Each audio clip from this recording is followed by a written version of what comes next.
അപ്പോൾ ഒന്ന് നല്ലൊരു ചിക്കൻ സൂപ്പ് ഉണ്ടാക്കാം, കുറച്ച് വെജിറ്റബിളൊക്കെ ചേർത്തിട്ട്.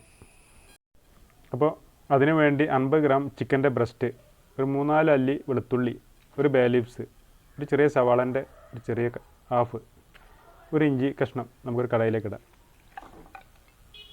നമുക്കിതിലേക്ക് ഒരു 1.5 ലിറ്റർ വെള്ളം ഒഴിക്കുക.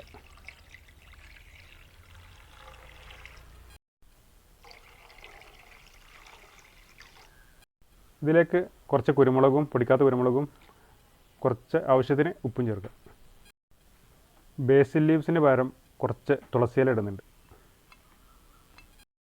ഇനി ഇത് മൂടി വെച്ച് ഒരു 40 മിനിറ്റ് കുക്ക് ചെയ്തെടുക്കുക. അപ്പോൾ ഇനി ആ ചിക്കൻ വന്നതും ആ സ്പൈസസും എല്ലാം നമുക്ക് അതിൽ നിന്ന് ആ സ്റ്റോക്കിൽ നിന്ന് കോരിയെടുക്കാം. ഇനി ചിക്കൻ സ്റ്റോക്കിലേക്ക് ചോപ്പ് ചെയ്ത carrot, beans, capsicum, spring onion എല്ലാം കൂടെ ഒരു 100 ഗ്രാം ഉണ്ടാവും, ഇതിലേക്ക് ചേർക്കുക. ഇനി ഇത് മൂടി വെച്ച് ഒരു 10 മിനിറ്റ് കൂടെ വേവിക്കുക. ശേഷം ഇതിലേക്ക് ആ വെന്ത ചിക്കൻ ബ്രസ്റ്റ് നന്നായി പൊടിയായി അരിഞ്ഞത് ഈ സ്റ്റോക്കിലേക്ക് ചേർക്കുക. 1/4 ടീസ്പൂൺ പഞ്ചസാര ചേർക്കുന്നുണ്ട്. ഇതിലേക്ക് 3 ടേബിൾ സ്പൂൺ കോൺഫ്ലവർ 1/2 കപ്പ് വെള്ളത്തിൽ കലക്കി ഇതിലേക്ക് ഒഴിക്കുക. 1 ടീസ്പൂൺ സോയാ സോസ് ഒഴിക്കുന്നുണ്ട്.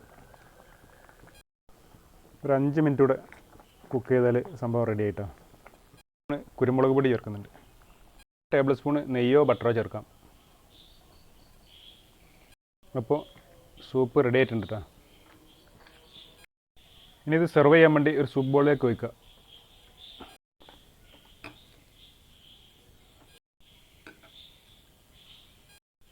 കുറച്ച് സ്പ്രിംഗ് ഓനിയൻ ചോപ്പ് ചെയ്ത് വിതറി കൊടുക്കുക.